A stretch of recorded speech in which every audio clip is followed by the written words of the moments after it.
नमस्कार शिक्षागुरुসকল मोर नाम कमल पाल और आपनालोকক मोर यूट्यूब चैनल स्वागतम जनाओ। शिक्षागुरुসকল আজি मैं এই ভিডিওত आपनालोকক দেখাম যে आपनालोকে ইউডাইস প্লাসত স্টুডেন্টৰ আপাৰ আইডি কেনেকৈ জেনাৰেট কৰিব। আপাৰ আইডি অৰ্থাৎ one nation one student ID অৰ্থাৎ প্ৰতিজন স্টুডেন্টৰ কাৰণে এটা আইডি জেনাৰেট হ'ব। এই আইডি জেনাৰেট কৰাৰ বাবে ফাৰ্স্ট আমাৰ ইউডাইস প্লাসত স্টুডেন্টৰ আধাৰ কাৰ্ড ভেৰিফাই থাকিব লাগিব। যদি ভেৰিফাইড নাই তেনেহলে আপোনালোকে পেৰেন্টছৰ পৰা আধাৰ কাৰ্ড কালেক্ট কৰি স্টুডেন্টৰ জিপিত গৈ এইখন আপোনালোকে আপডেট কৰি দিব। ইয়াৰ পিছত আপাৰ আইডি যেতিয়া আমি জেনাৰেট কৰিব যাম তেতিয়া আমাৰ ফাদাৰ মাদাৰ বা লিগেল গাৰ্জেনৰ যিকোনো এটা ডকুমেন্টছৰ প্ৰয়োজন হ'ব। আমাৰ ইয়াতে পাঁচটা ডকুমেন্টছৰ অপচন দিছে। পাঁচটাৰ ভিতৰত আমাৰ ফাৰ্স্ট হ'ল আধাৰ কাৰ্ড, সেকেন্ড হ'ল PAN card, third voter ID, fourth driving licence আৰু ফিফথ পাসপোৰ্ট। এই পাঁচটা ডকুমেন্টছৰ ভিতৰত যিকোনো এটা ডকুমেন্টছ আমাৰ লাগিব। যেতিয়া আমি আপাৰ আইডি ক্লিক কৰিম ইউডাইছত গৈ তেতিয়া আমাৰ কি হ'ব, এটা ফৰ্ম আহিব। এই ফৰ্মখন আমাৰ ফিল আপ কৰিব লাগিব। ফাৰ্স্ট আমাৰ ফাদাৰ মাদাৰ বা লিগেল গাৰ্জেন যোনে আপোনালোকক ডকুমেন্টছ দিব তাৰ নামটো আপোনালোকে লিখিব। ইয়াৰ পিছত ৰিলেশনটো আপোনালোকে সিলেক্ট কৰিব। তাৰ পিছত আপোনালোকে ডকুমেন্টছৰ টাইপটো সিলেক্ট কৰিব। ইয়াৰ পিছত সেই ডকুমেন্টছৰ নাম্বাৰ যি আছে সেইখন আমাৰ এই ফৰ্মত ফিল আপ কৰিব লাগিব। ফিল আপ কৰাৰ পিছত একেবাৰে তলত আপোনালোকে দেখা পাব যে এড্ৰেছ আছে, এইখন আপোনালোকে স্কুলৰ এড্ৰেছ দি দিব পাৰে। ডেট আছে, ডেটটো দিব পাৰে, যি ডেটত আপোনালোকে জেনাৰেট কৰিব এইখন ডেট দি দিব আপোনালোকে। ইয়াৰ পিছত আপোনালোকে সাবমিটত ক্লিক কৰি আপাৰ আইডি জেনাৰেট কৰিব পাৰিব।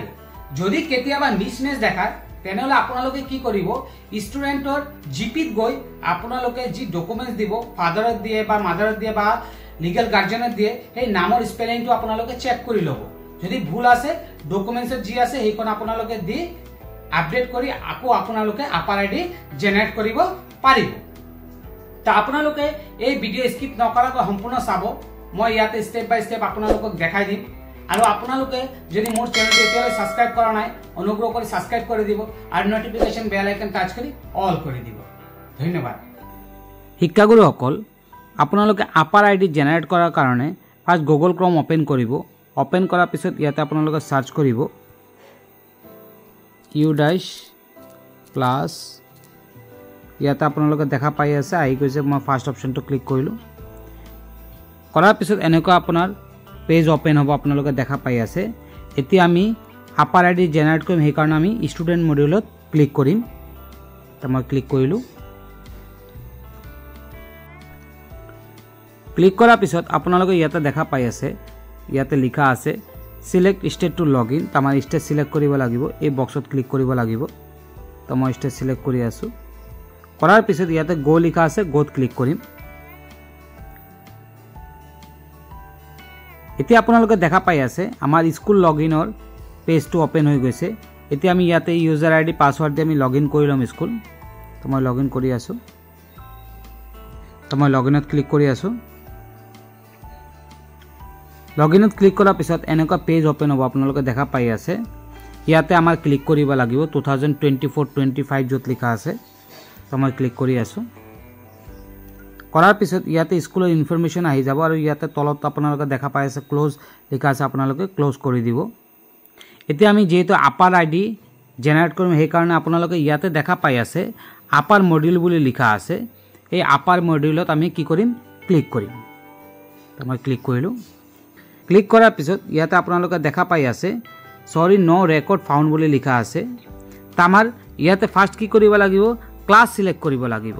ইয়াতে আপোনালোকে দেখা পাই আছে সিলেক্ট ক্লাছ আছে আৰু ইয়াতে আমাৰ সেকশন সিলেক্ট কৰিব লাগিব। ইয়াতে সিলেক্ট সেকশন বুলি লিখা আছে। তো মই ক্লাছ সিলেক্ট কৰি আছোঁ। তো মই ক্লিক কৰিলোঁ বক্সত। যেহেতু মই হাই স্কুলৰ কৰি আছোঁ সেইকাৰণে ইয়াতে 9 আৰু 10 আপোনালোকে দেখা পাই আছে। যদি আপোনালোকে এল পি স্কুল কৰে ক্লাছ 1ৰ পৰা 5 লৈকে থাকিব। যদি এম ই স্কুল কৰে তেনেহ'লে 6ৰ পৰা 8 লৈকে থাকিব। তো আপোনালোকে যি ক্লাছৰ ষ্টুডেণ্টৰ আপাৰ আইডি জেনাৰেট কৰিব সেইটো ক্লাছ সিলেক্ট কৰিব। তো মই ইয়াতে 9 সিলেক্ট কৰি আছোঁ। ক্লাছ সিলেক্ট কৰাৰ পিছত এতিয়া আমি সেকশন সিলেক্ট কৰিম। তো মই ক্লিক কৰিলোঁ। এতিয়া সিলেক্ট কৰিলোঁ। কৰাৰ পিছত ইয়াতে গো লিখা আছে, আমি গোত ক্লিক কৰিম। এতিয়া আপোনালোকে দেখা পাই আছে ইয়াতে সেই ক্লাছৰ গোটেই ষ্টুডেণ্টবিলাকৰ নাম আহি গৈছে। ইয়াতে আছে ষ্টেটাছ বুলি লিখা আছে।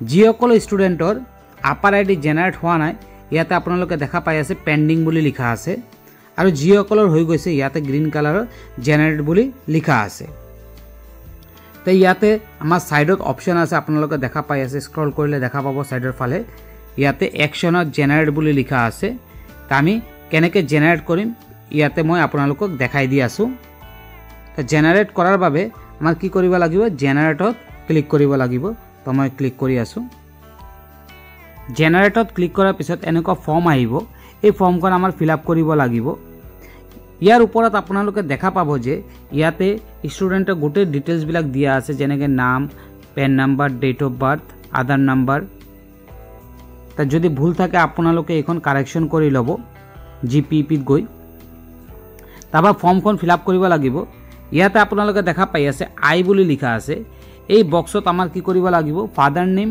মাদাৰ নেম বা আমাৰ গাৰ্জিয়ান নেম লিখিব লাগিব তো মই লিখি আছো লিখাৰ পিছত ইয়াতে আপোনালোকে দেখা পাই আছে as the select of with the identity proof ইয়াতে আমাৰ অপচন সিলেক্ট কৰিব লাগিব আমি কাৰ নাম লিখিছো যে ফাদাৰ নেম মাদাৰ নেম না লিগেল গাৰ্জিয়ান নেম তো মই যেহেতু ফাদাৰ নেম লিখিছো এই কাৰণ আমি ফাদাৰ ক্লিক কৰিলো কৰাৰ পিছত ইয়াতে আমাৰ আছে ডকুমেন্ট সিলেক্ট কৰিব লাগিব আমি গাৰ্জিয়ানৰ কোন ডকুমেন্টৰ নাম্বাৰ ইয়াতে দিম তো মই সিলেক্টত ক্লিক কৰিলো কৰাৰ পিছত ইয়াতে পাঁচটা ডকুমেন্টৰ নাম আহিছে যেনেকৈ Aadhaar card PAN card voter ID driving licence আৰু পাছপোৰ্ট যিকোনো এটা ডকুমেন্টস আমাৰ ইয়াতে নাম্বাৰটো দিব লাগিব তো যেহেতু মই আধাৰ কাৰ্ডৰ নাম্বাৰটো দিম এই কাৰণে মই আধাৰ কাৰ্ডটো সিলেক্ট কৰিলো কৰাৰ পিছত ইয়াতে আধাৰ কাৰ্ডৰ নাম্বাৰটো ফিল আপ কৰি দিম তো মই ফিল আপ কৰি আছো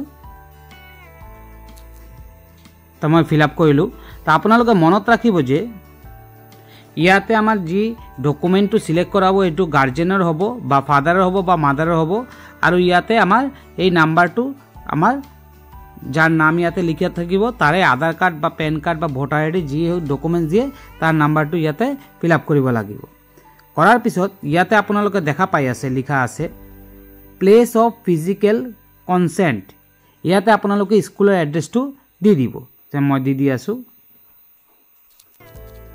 দিয়াৰ পিছত ইয়াতে আপোনালোকে দেখা পাই আছে ডেট অফ ফিজিক্যাল কনসেন্ট আমাৰ ডেট দিব লাগিব তো মই ডেটটো ফিল আপ কৰি দি আছো তো মই ফিল আপ কৰিলো আৰু ইয়াতে অলৰেডি ফিল আপ থাকিব আপোনাৰ হেডমাষ্টাৰ নেম বা প্ৰিন্সিপাল নেম তো গোটেইটো ফিল আপ কৰাৰ পিছত ইয়াতে একেবাৰে তলত আপোনালোকে দেখা পাই আছে সাবমিট বুলি লিখা আছে আমাৰ সাবমিটত ক্লিক কৰিব লাগিব তো মই সাবমিটত ক্লিক কৰি আছো কৰাৰ পিছত ইয়াতে এটা কনফাৰ্মেশন মেসেজ আহিব যেনেকৈ are you sure you want to generate APAAR ID with consent by father নাম আহি যাব ফাদাৰৰ ইয়াতে কেনসেল আছে আৰু ইয়াতে কনফাৰ্ম আছে যদি কিবা ভুল থাকে আপোনালোকে কেনসেল কৰি আকৌ কাৰেকচন কৰি ল'ব নহলে আপোনালোকে কনফাৰ্মত ক্লিক কৰিব তো মই কনফাৰ্মত ক্লিক কৰি আছো কৰাৰ পিছত ইয়াতে আপোনালোকে দেখা পাই আছে আমাৰ আপাৰ আইডি জেনাৰেট হৈ গ'ল এখন আপোনালোকে স্ক্ৰিনশ্বট লৈ ৰাখিব পাৰে বা নোট কৰিব পাৰে বা এখন আমাৰ স্কুলৰ ষ্টুডেন্টৰ লগতে থাকিবই আমাৰ কি হ'ল এই দৰে আমি কি কৰিব পাৰিম স্কুলৰ ষ্টুডেন্টৰ আপাৰ আইডি জেনাৰেট কৰিব পাৰিম তে ধন্যবাদ শিক্ষাগুৰুসকল আৰু আপোনালোকে যদি মোৰ চেনেলটো এতিয়ালৈ সাবস্ক্ৰাইব কৰা নাই সাবস্ক্ৰাইব কৰি দিব আৰু নটিফিকেশন বেল আইকন টাচ কৰি অল কৰি দিব ধন্যবাদ।